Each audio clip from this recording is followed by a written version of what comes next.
പ്രവാസി മലയാളികളെ നാടിന്റെ കാൽപന്ത് കളി ആരവത്തിലേക്ക് തിരികെ കൊണ്ടുപോകുന്നതായിരുന്നു അബുദാബിയിൽ നടന്ന ഗൾഫ് കേരള സോക്കർ ഫെസ്റ്റ്.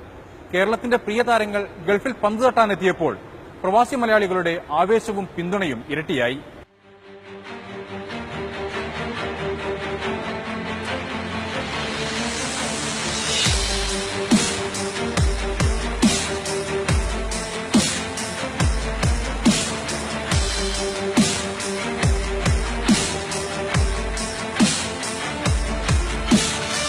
ഒരു കാലത്ത് കേരളത്തിന്റെ പുൽമൈതാനങ്ങളിൽ കാൽപന്തിന്റെ വസന്തം വിരിയിച്ച പ്രതിഭകളുടെ സംഗമമായിരുന്നു അബുദാബിയിൽ.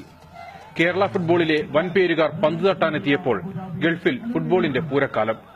പഴയ തലമുറ നെഞ്ചിലേറ്റിയ കുരികേഷ് മാത്യുവും ജോപോൾ അഞ്ചേരിയും മുതൽ പുതിയ തലമുറയുടെ താരമായ മുഹമ്മദ് റാഫി വരെയുള്ളവർ ഗൾഫ് കേരള സോക്കറിൽ പന്ത് തട്ടാനെത്തി.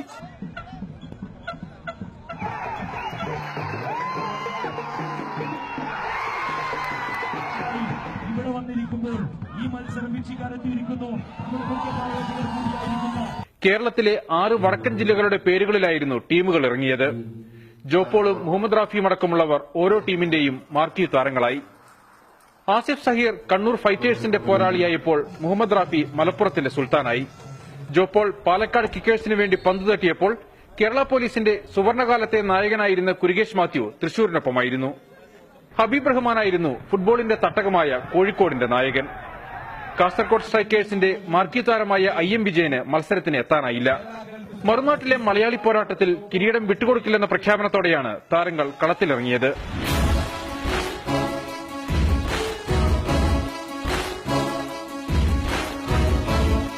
ഫുട്ബോൾ മാത്രം രക്തത്തിലലിഞ്ഞ ഒരുപാട് കാസർഗോഡുണ്ട്, കണ്ണൂരുണ്ട്, അതുപോലെ എല്ലാ ഭാഗത്തുനിന്നും കേരളത്തിൽ മലപ്പുറം, കോഴിക്കോട്, തൃശ്ശൂർ എല്ലാ ഭാഗത്തു നിന്നുള്ള എല്ലാ കാണികളും ഇവിടെ വന്നിട്ടുണ്ട്. പക്ഷെ ഇതുപോലൊരു അവസരം നമുക്ക് കേരളത്തിൽ കാണാൻ സാധിക്കുന്നില്ല. മൈതാനത്തിലെ ആവേശത്തിന്റെ കൊടിയേറ്റ കാഴ്ചകളായിരുന്നു ഗാലറിയിൽ. ഗാലറിയുടെ ആവേശം ഉയരുന്തോറും കളത്തിൽ പോരാട്ടം മുറുകി.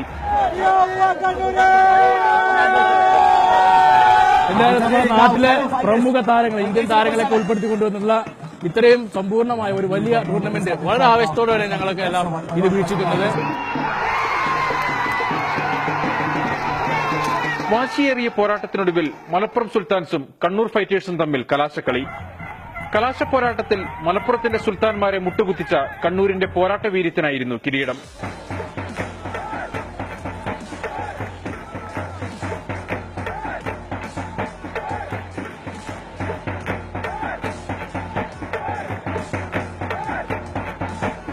കേരളത്തിന് അന്യമാകുന്ന ഫുട്ബോൾ ആരവം തിരിച്ചുകിട്ടുന്ന കാഴ്ച കൂടിയായിരുന്നു അബുദാബിയിൽ കണ്ടത്. മത്സരങ്ങളുടെയും ടൂർണമെന്റുകളുടെയും അഭാവമാണ് കേരളത്തിൽ ഫുട്ബോളിന്റെ തളർച്ചയ്ക്ക് ആക്കം കൂട്ടിയതെന്ന് ജോപോൾ അഞ്ചേരി ചൂണ്ടിക്കാട്ടി. കേരളത്തിലും 7s നടക്കുന്നുണ്ട്, അതുപോലെ 11s നടക്കുന്നില്ല. അതുകൊണ്ട് തന്നെയാണ് നമ്മുടെ കേരള പ്ലേയേഴ്സിനെ ഇന്ത്യൻ ടീമിലേക്കുള്ള ചാൻസുകളും കുറവാണ്. ഫുട്ബോളിന് ISL വന്നതോടുകൂടിയാണ് കുറച്ചുകൂടി പ്രാധാന്യം വന്നിട്ടുള്ളത്. കാരണം ഒരുപാട് മങ്ങിപ്പോയെന്നൊരു അവസ്ഥയുണ്ടായിരുന്നു കേരള ഫുട്ബോൾ. എന്നാൽ ഇന്ത്യൻ സൂപ്പർ ലീഗ് ഫുട്ബോളിന് പുതിയ പ്രതീക്ഷകൾ സമ്മാനിക്കുന്നുവെന്ന പക്ഷക്കാരനായിരുന്നു കേരള ബ്ലാസ്റ്റേഴ്സിന്റെ താരമായ മുഹമ്മദ് റാഫി. ISL വന്നേ പിന്നെ ഒരുപാട് ഗൾഫ് കൺട്രിയിലാണെങ്കിലും കേരളത്തിലാണെങ്കിലും ഇന്ത്യയിലാണെങ്കിലും ഒരുപാട് കുട്ടികൾ, ചെറിയ യങ്സ്റ്റേഴ്സ് ആയ കുട്ടികൾ ഒരുപാട് ഇപ്പോൾ ഫുട്ബോളിലേക്ക് രംഗത്ത് വരുന്നു. അപ്പം എനിക്ക് തോന്നുന്നു ഈ ഒരു നല്ലൊരു ഇന്ത്യക്ക് നല്ലൊരു യങ്സ്റ്റേഴ്സ്, അതുപോലെ വീണ്ടും നമുക്ക് തോന്നുന്ന ഒരു വേൾഡ് കപ്പ് രീതിയിലുള്ള ഒരു പ്ലേയേഴ്സിനെ കിട്ടാൻ നല്ലൊരു ചാൻസ് ഉണ്ട്.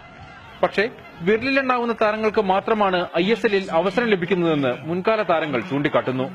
കൂടുതൽ മത്സരങ്ങളും ടൂർണമെന്റുകളും സംഘടിപ്പിക്കുകയാണ് മറ്റുള്ളവർക്ക് അവസരങ്ങൾ ലഭിക്കാനുള്ള ഏക മാർഗം.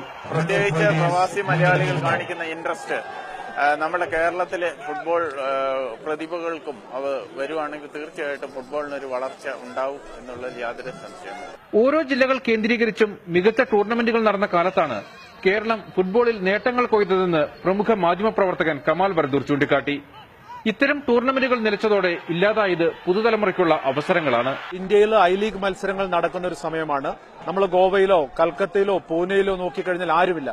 അതേസമയത്ത് പ്രവാസികൾ സംഘടിപ്പിക്കുന്ന KMCC പോലുള്ള സംഘടനകൾ വളരെ ശക്തമായിട്ട്, വളരെ ഓർഗനൈസ്ഡ് ആയിട്ട് ഇവിടെ സംഘടിപ്പിക്കുന്ന ചാമ്പ്യൻഷിപ്പ് നോക്കിക്കഴിഞ്ഞാൽ ആയിരക്കണക്കിന് ആളുകൾ, കാരണം അവധി ദിവസമാണ്, എല്ലാവരും ആസ്വദിക്കാനായിട്ട് വരുന്നു. ആ പ്രവാസികളുടെ ഒരു കൂട്ടായ്മ, സംഘടനാ ശക്തി, അവർ കാൽപന്തിനോട് കാണിക്കുന്ന ഒരു സ്നേഹം, അതിന്റെ ഒരു വൈകാരിക മുഹൂർത്തമാണ് ശരിക്കും ഈ സായിദ് സ്റ്റേഡിയത്തിൽ കാണുന്നത്.